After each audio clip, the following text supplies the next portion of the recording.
So you're going to be running the emergency department on your own. By the way, there's no other doctors in the hospital, so you also be on call for the entire hospital. I flew across the country to work 60 to 70 hours per week in rural Australia, doing this for a month. I slept in hospital accommodation, packed my own meals, and spent most of my waking hours on an emergency department floor. But I chose this. People talk about freelance doctor work like it's the dream. Flexible hours, good money, but this is the reality. This is my experience.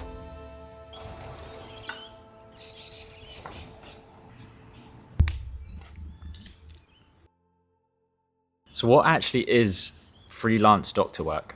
I'm using the term freelance because I feel like it's more universally known, but the actual term we use in the healthcare setting is locum doctor. I'll explain what it is because I had never heard of it before I started medical school or even during medical school. And essentially, kind of like a substitute teacher, you're a substitute doctor.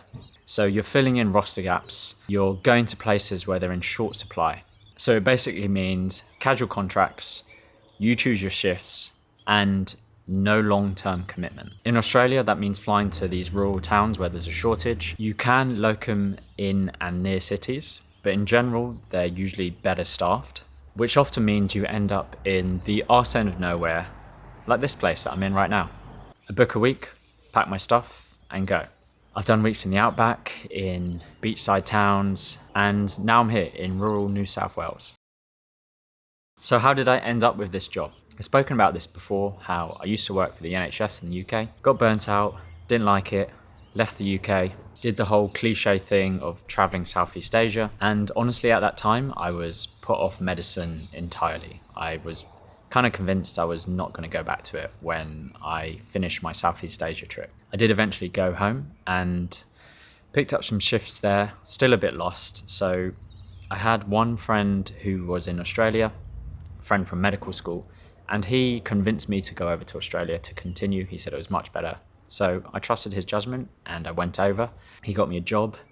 The process was super easy for me, in fact, being a UK medical graduate, because they recognise your degree. You don't need to do any extra exams or anything, just a lot of paperwork. And then I did a year of full-time work in emergency in Brisbane. And at that time, I enjoyed it a lot more than my job back in the UK. I was actually thinking, oh, medicine is for me again. And I started looking into GP training over here, started doing all the prerequisites. In fact, I've done a whole year of the hospital rotation required for GP training here. One thing to note is that you can't do locum work, so what I'm doing right now, without having completed a year of supervised work full time. You need a year of supervised work to get your general registration. As I was prepping for my GP stuff, I met a lovely lady who is now my fiance. We bonded over our mutual love for travel, and she convinced me, rather than going into GP training, to go traveling with her instead. And to be honest, I'm so glad that is what we did. And then I heard about the locum stuff through other doctors who were doing it. It sounded too good to be true. You just sign up to an agency, you get jobs. But that was the reality of it. I just signed up to the agency, they find you the job in the country. You say yes or no, you give them the dates you're available, and then you go work in a new hospital. And I got to choose my own schedule, I got to stack bread, and I started pursuing other passions like creating content. Then we left for our world travels, and now I'm back. I've applied for GP training, however that doesn't start until 2026. So I find myself in limbo again, doing the locum stuff. I'm definitely not complaining, I'm really grateful to be doing this again, and let me explain why. So what do I love about the locum life? The freelance doctor life? I think if there was one thing that I'd put at the top of the list, it would be freedom. And I do think in a lot of ways money constrains freedom. And with locuming, there's big money. And that money can buy you freedom if you choose to spend it wisely. It's super flexible. I get to choose when I work. I just tell my agent, I want to work on these dates. They try and find me something that suits me rather than the other way around. If I could show myself, my foundation year doctor, if I could go back in time and talk to my past self, the doctor I was when I was in my foundation years, or the intern years you like to call it in the States, all I would say is that bit of your life is gonna suck. But if you can just push through it, I promise you, it's going to get a lot better. You will not believe what your lifestyle can become. You wouldn't believe that if you choose to, you could work 1 month of the year and travel for the rest. It feels like I took back control of my life. I felt like I had my own autonomy again. Didn't have to do what everyone else was telling me to do. I didn't have to be in this place for a certain amount of time for this many years to tick these boxes. Now I live life on my terms for the most part. I don't want to work this week. Great. I want to fly home and see my family. Great. I want to attend a funeral and I don't have to argue with a rota coordinator. Great. And of course I get to spend time pursuing things which are equally as important to me, like content creation and my physical training as well. And now someone's, I think, drilling next door. Okay, we'll carry on. But there are some bad bits to this lifestyle too. I love this lifestyle, but the thing I find the hardest is missing my fiance. And I know it sounds soppy, but I miss her most days that I'm here. I've somewhat got used to being away from family and friends from being on the other side of the world. But my fiance kind of filled that gap for me. And then when I come to places like rural Australia and I'm away from her as well, I definitely get that sense of homesickness. And it can get pretty lonely doing these jobs. When you come out here, sometimes you won't really speak to anyone outside of work. You just do your own thing, work, go home, you're on your own most of the time. This locum has been a little bit different because actually there's a lot of people from Brisbane here. A lot of people I actually already knew. So that's been really nice. I've made a lot of new friends, gone for dinners after work, gone for brunches and stuff. So it's been a little bit different, but that I would say that is unusual for a locum. And I even met a doctor here who makes content as well. The Nomad Doctor, go follow him on IG. Really cool to meet someone who's kind of like-minded doing the same thing. So go give him a follow. Other cons include the onboarding process. It's a lot of paperwork, a lot of going to see justice of the pieces to get your statutory declaration signed, a lot of police checks, a lot of all that rubbish that comes with applying to a new job. You have to do that quite frequently.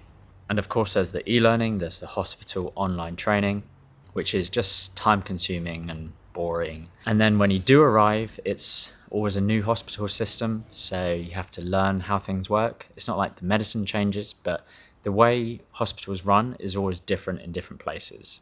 It's part of the reason why I choose to only work in emergency, because I find that's the easiest to just jump in straight away. Whereas if you were to do something like medicine or surgery, you kind of need to learn how the teams work, how the discharge processes work.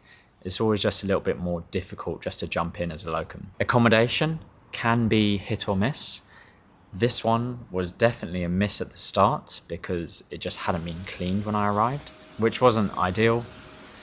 But I have been to some amazing locum accommodations. For example, when I was in Tasmania, they gave us a whole Airbnb to ourselves. I had one in particular, which was a 3-bed house looking over these rolling fields with horses and farm animals roaming in the background. It was so beautiful, it was stunning. Definitely the best place I've stayed as a locum. Another con is sometimes you don't know what you're getting yourself into, so you could be working in a really crappy system. I did one locum in a very small ED, which was just me and another more senior doctor. Luckily, I only had like 4 shifts there. But on one of the shifts, the senior doctor said to me, "I'm leaving at midday and there's no one coming to replace me. So you're going to be running the emergency department on your own. And by the way, there's no other doctors in the hospital, so you also be on call for the entire hospital." So while seeing patients in the ED, I was also being called to the wards to review sick patients. Terrible, terrible setup. I think that was super unlucky. And when I actually said, I didn't sign up for this, I want to leave, they said, well, if you leave, the only people running this place will be nurses. So they kind of guilt tripped me into staying, which of course wasn't fair, but I did stay in the end anyway. Turned out to be somewhat okay, but still, yeah, that's the risk of these locums. What I like to do now usually is try and hear from other locums first what the hospital was like before I actually sign up and go there. So I'll just talk you through a quick usual week in the life. So I flew here. It took 2 flights from Brisbane, layover Sydney. and then another smaller flight to rural New South Wales. I won't tell you the exact town I'm in. I've been working roughly between 40 and 70-hour weeks. 70 hours is a lot. That is totally of my own choosing because I'm very broke from a year off traveling, and I'm grateful I'm doing it because it's a great ED and it's a good way for me to stack money very quickly. And in fact, I've enjoyed this ED so much that I've decided to stay even longer. So I was only initially supposed to be doing 3 weeks, but I've now extended to 4 because this is actually probably one of the best locum jobs I've done throughout all my locum life. And I still have just enough time to do content and for self-care stuff like going to the gym, meditating, my morning yoga sessions and stuff too. So here's the bigger truth. Is it a great lifestyle? Yes. Would I want to be doing this forever? No, probably not. Reason being is mostly I miss my fiance, I miss all my friends back in Brisbane, my fiance's family, and I do want to have kids hopefully soon within the next couple of years, and I don't want to be the kind of dad who has to leave every month to go to work. I want to be around, I want to be a present father, and I don't think this kind of lifestyle would allow for that. It's working for me right now, it's brilliant right now, but it's not a forever thing. And I like that I'm not chasing training right now, I'm not chasing prestige, I'm just chasing freedom, flexibility, and a bit of money to fund both. So some advice for anyone who's considering it. Who would I say it's for? I'd say it's for people like me who value freedom and flexibility, they value their autonomy over their life, and perhaps if they want time to explore other areas of their life outside of medicine. It's also great if you want to stack money quickly. Say if you didn't really care about the freedom and flexibility, you just wanted a load of money, it would be a really good way to save very quickly. Who should not do it? I would say anyone who likes routine, who doesn't like new things, anyone who wants to do an ultra competitive specialty, I would probably not recommend locuming. And if you do decide to do it, start slowly, book maybe 1 or 2 weeks somewhere. Don't go booking like 1 to 2 months because you could hate the place and it could not be very enjoyable for you. So just start small and then you can gradually build up and try locuming in different places and just see what works for you. Let me know in the comments if you are a locum doctor or if you are considering it. Let me know which country you're watching from. I read all the comments, I try and reply to all the comments, and I really appreciate the comments. I'm happy to answer any questions. You can DM me directly on Instagram, where I'm doing a 300-day challenge of posting every single day. I hope you found this video valuable or interesting, and I'll see you next week. So I woke up this morning and the sheep is staring at me, get ready. Staring at me. Whilst I get ready in the bathroom.